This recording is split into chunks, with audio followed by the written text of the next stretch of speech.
Well, everyone is anxiously awaiting the debate tomorrow night. So let's do that preview and welcome in our power panel. Today we have Jeff Hunt, who is a Salem media host on Denver radio. We have Rob Salvador, who is a GOP strategist. Love the hat, Rob. And also we have Kathy Barnette, who is an author and commentator. So welcome to all of you. And, let's start by a look back at 2020, since this is a rematch. Watch this. Because guess what? A lot of people died, and a lot more are going to die unless he gets a lot smarter, a lot quicker. So, Mr. President? Did you use the word smart? So you said you went to Delaware State, but you forgot the name of your college. You didn't go to Delaware State. You graduated either the lowest or almost the lowest in your class. Don't ever use the word smart with me. Don't ever use that word. Oh, give me a break. Because you know what? There's nothing smart about you, Joe. 47 years you've done nothing. Let's have this debate. And if you would have had, let me just tell you something, Joe.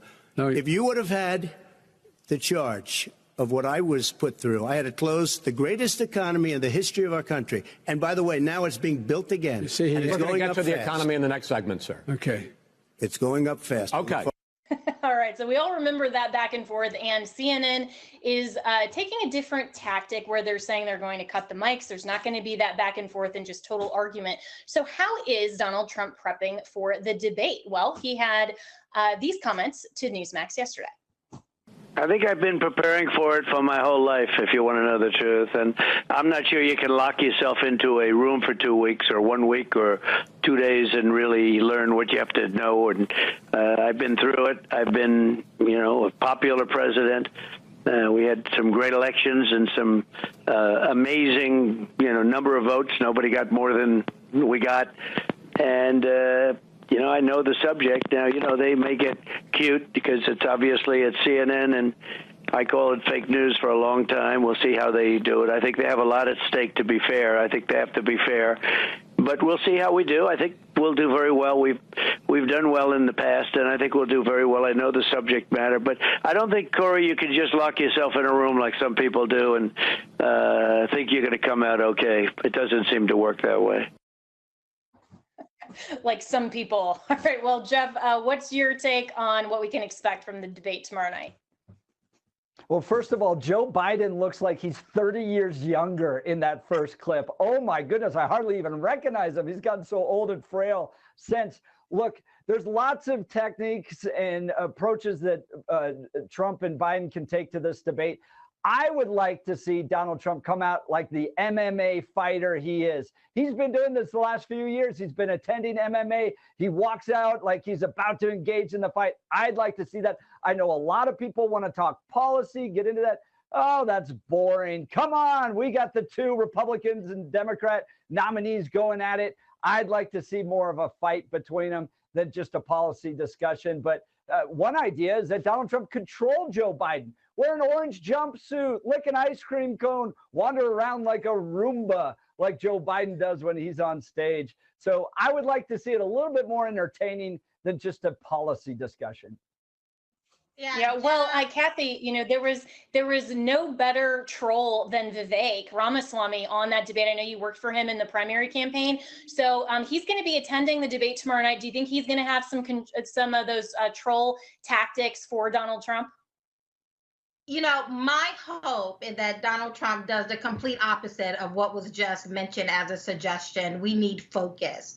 And if you remember back in 2020, with that particular clip that you just showed from that first debate, Donald Trump lost a lot of opportunities.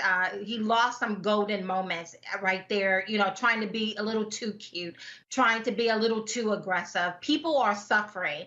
When I was on the Vivek Ramaswamy team, I was all about the grassroots. I spent a lot of time with the people on the ground. People are suffering. Donald Trump needs to go into this debate focused with a very clear eye. He understands that there's going to be a lot of shenanigans being thrown at him.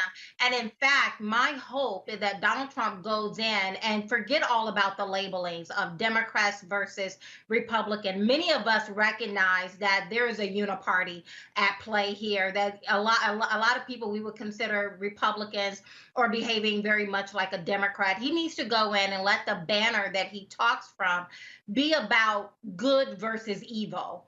that is really what it is that we're seeing on the ground, whether we're talking about little children bodies being mutilated with this farce of a transgender movement, whether we're talking about open borders and how these illegals are flooding into our country, killing Americans, and everyone is like, oh well, move on to the next story. This is truly a conversation about good versus evil. Yeah, well, Rob Salvador, I think you're the tie-breaking vote. So, I mean, this is a format that is geared a lot more toward trolling and entertainment. So what's your take on Trump and how he should proceed with this debate? Sure. So I'm going to take the safe middle road, but I also think both the other panelists are right. On one hand, I think if you can make Joe Biden feel uncomfortable, you're going to throw him off of his game. And as we know, his entire game is going to be a blueprint that was planned out this last week. That's why he's in hiding. So if you could have Trump attacking him and taking him off that game, making him backpedal, I don't think Joe Biden cognitively is comfortable backpedaling like that. So I think it could really be a good weapon for Trump to go at him, but not too much to where you drowned out the issues. That clip you looked at in 2020, the broader narratives were not on Donald Trump's side, and that's why he lost. COVID was not on his side at that point. The economy at that point wasn't on his side because we were shut down. Now it's the opposite. The broader narratives are not on Joe Biden's side. The economy is terrible. The border is wide open. As Kathy alluded to, they are suggesting and doing mutilation of children in schools. So if Trump can take his great personality, attack a little bit, but hit Joe Biden on those issues, the things Americans care about, I think he can get the combination of the pop and the Hollywood and the glamour and the excitement that everyone likes about him, but also get those swing voters to say, hey, you know what? I might not be a huge fan of Trump, but I'm a fan of the economy. I'm a fan of a closed border. So I think Trump should take that middle road. He should attack where needed, Biden off of his script, but he should also lean into the broader narratives which are on his side right now, which none of them are supporting Joe Biden because it's the worst country we've seen in a long time. Yeah, well, and if anyone can harness the power of the media and pack a punch in a talking point, it's Donald Trump. I mean, he is generally his best spokesperson, but I think that Kathy, in some ways, you know, you're right that in 2020, when Donald Trump just went in there without any preparation. I mean, I was working for his campaign at the time. I thought that he handled it a lot like a press conference that he had been doing daily during the COVID pandemic. And if he goes in that same way, and if he's disrespectful to the moderators, it's really going to turn off a lot of the CNN viewers, quite frankly, and some of these maybe disaffected Democrats. So how does he use that format, but pack a punch that does allow for some of these viral, more entertaining moments? Yeah, talk about the economy, talk about the open border, talk about how people are really suffering. I thought he did a really great job when he went to one of his particular rallies and he pulled out a restaurant menu and just started walking through the prices. This should be his whole strategy, is talk to the people. Yes, the moderators are there. Be respectful. Don't go into the bars back and forth talking about how evil and manipulative this all is. We already know that, but he needs to connect to people. Take a break right here, but we'll be right back with our power panel to do a debate preview right after this.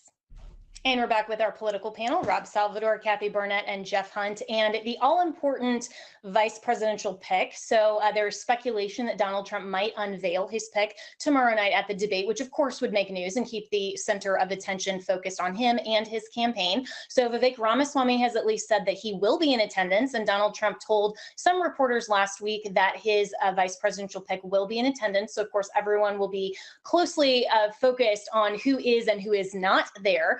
But Jeff Hunt, who is your top pick or several for Donald Trump? I think he's got to include a lady. I want to see Tulsi Gabbard or Sarah Huckabee Sanders on that list. I think they would do a wonderful job. I think it's where his biggest weakness is primarily with independent, college-educated women. I would like to see someone like Tulsi. I've gotten to know Tulsi over the years. Fantastic. She would be great. Same thing with Sarah Huckabee Sanders. I don't want to see some unknown dude that I don't really know his name or what he's done. That's not interesting or compelling to me. Make sure to include a lady in your pick for vice president, in my mind. Yeah, I actually really agree with you. And Sarah Sanders, Governor Sanders from Arkansas, is my top pick. I think that even though we shouldn't play identity politics, we kind of do. And the vice presidential pick is really important for this November for both candidates, because let's be honest, they're both going to be past 80 at the end of the presidential term. So the vice president may ultimately have to take over those responsibilities potentially. But Kathy, you worked for Vivek. He is going to be in attendance. Do you think that he will be the pick? Well, let me just double click on what has already been stated. I mean, as the minority on your panel right now, let me just say, as a woman, as a Black woman, identity politics should not be a part of the conversation within the Republican Party. I am a woman, yes, but I am more than just my uterus and my ovaries. We need to be talking about ideas, and the best person who has articulated our values better than any other Republican in my lifetime, for sure, is Vivek Ramaswamy. And so as Donald Trump is going, now we all know he's not known for his HR decisions, but if we could pull a Hail Mary and he can move beyond whatever rubrics he typically uses to decide who is going to be employed as a part of his administration. My hope is that he include in that rubrics going beyond him, going beyond 2028. And where do we want to take the America First, Make America Great Again, the conservative movement? Because as of today, conservatives, we haven't been able to conserve anything. As a Republican Party, we have lost almost every single thing that matters to us. We've even lost the high ground of how to define what a woman is. And so we need to get to the things that really matter, principles, ideas, what it is we're supposed to be conserving, because right now we're not conserving much. And in that, I come back to not identity politics as a Black woman who grew up very impoverished. I'm throwing those things out the window, and in hopes that we can focus on what really matters. Those are our principles, our values. No one has articulated that better than Vivek. Yeah, well, as you could hear in the background, my dogs certainly have their opinions, Todd and Copper, on, maybe there should be a mini golden doodle that is nominated, So, but Rob Salvador, you are a donor for Governor DeSantis. And of course, you and I both supported him very strongly in the primary. Do you think that he's going to be the pick, or who is your top choice in the last minute we have? Sure. So obviously, I love Governor DeSantis. I think they would be great together. I don't think that happens, even though there's still a lot of polls showing he's very popular. I've said that could be a dark horse this whole time. So that's definitely one of them. My understanding, at least some things I've heard, is that 20 definitely in the decision-making play for Trump.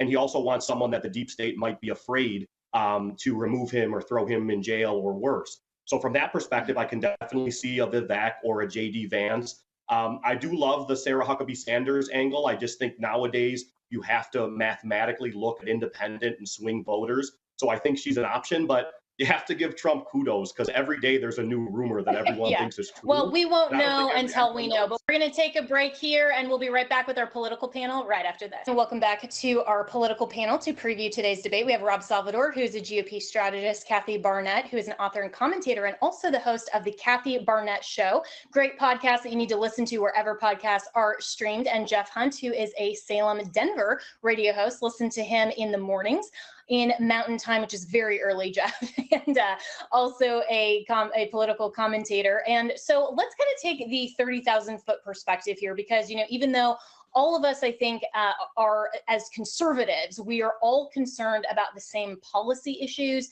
And there's a lot of chatter, at least on social media, that some Republicans are not really willing to coalesce behind Donald Trump. But what is the other option? Well, Kennedy isn't going to be on the debate stage, and there's a lot of really, I think, disappointment coming out of his campaign, at least for conservatives, especially on life issues, other things. So should conservatives simply coalesce behind Donald Trump, regardless of the issues that some of us, I think, rightly disagree with? Rob, what do you think? Sure. Well, I mean, I'm a big proponent of always respecting the way anyone wants to vote. I believe that's, a right that every American has, and it's an important part of our, job as citizens to be able to decide for ourselves. That said, my worry in, not voting Trump at the top of the ballot or voting for someone else who won't win is that Biden could very well make structural changes that impact future elections. You saw what happened today with the Supreme Court basically saying that big tech can censor people if certain processes are followed. So my worry, as much as I respect anyone's right to vote how they want, is if Biden gets 4 more years, he might impact and change the system to where their 2028 or future elections for Republicans are very difficult to win. So that's why I think, Donald Trump is obviously 1,000 times better than Joe Biden. And, I would encourage people to vote for him and make sure that this country doesn't continue to be ruined. Yeah, some really good points. And Jeff, with that Supreme Court decision, it was interesting to see that Trump's nominee and appointment, Amy Coney Barrett, was the author of the majority opinion there.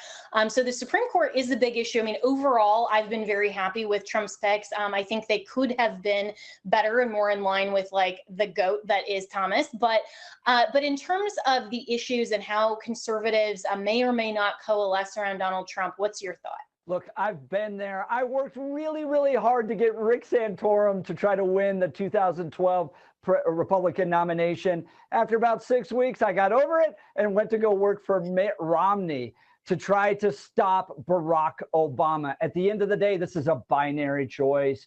It's between Donald Trump and Joe Biden. We've seen both of their leaderships. Do I agree with everything that Donald Trump does? No, of course not. But guys, he's 100 times better than Joe Biden. Joe Biden drove this country into the ditch. It's time to get out of it. It's all in for Donald Trump and for MAGA this election, whether or not you voted for him in the primary or not. It's time to get behind him and stop Joe Biden. That's all that matters this election. Yeah, well, bold choice admitting that you worked for Mitt Romney, but I voted for him, unfortunately, too. So because it's a binary choice, and regardless of how people end up later in their career or what we agree with or disagree with in terms of Trump, I mean, he is 1,000 times better in terms of policy, and then there will be more opportunities for conservatives to put people in the administration. I mean, I know Heritage and AFPI and other conservative organizations are already looking to populate the administration. So Kathy, what's your take on this, and what's your message to conservative voters that maybe, really haven't turned that corner yet and they're not sure about Trump? Yeah. Well, listen, I am conservative. I was conservative long before Donald Trump came onto the ballot. And as you've already mentioned, I was the national grassroots director for the Vivek Ramaswamy presidential campaign. So I, like many other conservatives, we were looking for a different option than the ones we knew were going to be on the ballot. And, I can appreciate all that Donald Trump has done. But at that particular time, I did not want to put all of my eggs into a basket that I knew had 99 different federal charges against them. I didn't think that was a smart move, but the people spoke. Now here we are. And really, as Robert have already said, there's only 2 people on that ballot. It's going to be between Donald Trump and Joe Biden. And whoever wins in November, our nation is going to take a very definitive pivot in one direction or the other. And so because of that, I would be voting for Donald Trump, and I would be voting for all Republicans up and down that ballot, even some I'm literally going to have to hold my nose for. Why? Because it's something you just said, Jenna. We need to win, and we need to win and with the hopes of getting better people in office. But that does not mean we give Donald Trump a blank check. We need to hold his feet to some extreme accountability. A couple of weeks ago, he went on a podcast saying he's going to give every foreigner who graduates with a 2-year or 4-year degree a green card. Absolutely not. That will not be happening. And we should make sure that does not happen, right? So we don't have to give Donald Trump a blank check and let him say and do whatever he wants to do. These next 4 years, by the grace of God, if we get a reprieve and God should so shine upon us to not give us what we deserve, but allow us this opportunity to get someone better than Joe Biden in office. My job is to perfect the Republican Party by holding their feet to some extreme accountability so that we can have better choices in 2028. Yeah, really well said, Kathy. And Rob, I really love what Kathy just said in terms of still holding Donald Trump and anyone in his administration accountable. And that, I think, is even before the election. I mean, so many Republicans and conservatives and the MAGA, fans on social media would like to say, oh, stop the infighting. If you criticize anything about Trump, you're just contributing to Joe Biden. I think it's actually helpful to see that when there was such an outrage to that exact policy, Kathy, that there was enough of an outrage that his campaign kind of had to dial it back. And, Caroline Leavitt came out and said, oh, this is just going to be for like the top performing degrees and some of those things. And they had to cabin it into something that was actually palpable. And so, Rob, in terms of just the narrative, regardless of the debate tomorrow night, but heading into November, is there a way for conservatives to actually coalesce behind Trump, but still, as Kathy, I think, rightly pointed out, hold him accountable? Yeah, absolutely. I mean, accountability is very important. And I think he's bringing people around him who are helping him to be more accountable. I mean, I think Vivek's a good option, a good answer there. I mean, look at crypto. Trump was against crypto. He brought someone in like Vivek who knows about crypto. And now Trump has leaned into crypto, which is a big win for him, both financially and for the freedom of, technology in the United States. I think, yeah, you can understand that, the president of the United States means a lot online and on TV. But in the executive branch, he's one person and part of 3 full branches of government.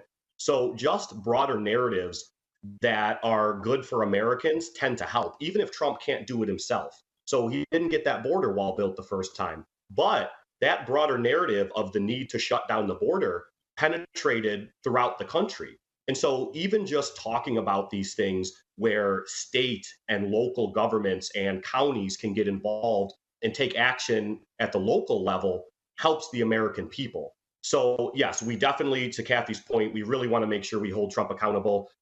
Statements like that green card statement, that was kind of silly, but credit where due. Trump talked for an hour on that podcast nonstop. Biden can't talk for 3 minutes. So yes, when you talk for an hour straight, you're going to say something silly. But the good part is, look at how many people around Trump came out to say, no, we're not going to do that. That was a little bit of a stretch. Maybe we'll work on something else for bringing, good immigration for skilled workers, but certainly not what he said on that podcast. So I think there's a very good balance of bringing in the right people to hold him accountable, while also appreciating the broader narratives he brings to the United States around a good economy, a strong border, not allowing these things in schools, stopping the weaponization of government. So I'm confident that he'll have some better people around him, and so far, so good. All right. Well, last 30 seconds, Jeff Hunt, last words. You and I are both older millennials. What about the generation gap from Trump and Biden? And the young voters seem to prefer Biden, unfortunately. I actually think that's changing because there's no opportunity anymore. The American dream is dead, particularly if you're part of Gen Z or if you're a younger millennial. You can't buy a house. You can't get a job. Everything's more expensive. What happened to the American dream? Joe Biden didn't deliver. That's why I think there's some real opportunities for Donald Trump there to pull in some younger folks that maybe traditionally wouldn't be joining the Republican Party so young in their lives. Hopefully so. All right. Well, panelists, thanks so much. We'll be right back with more here on Jenna Ellis Tonight.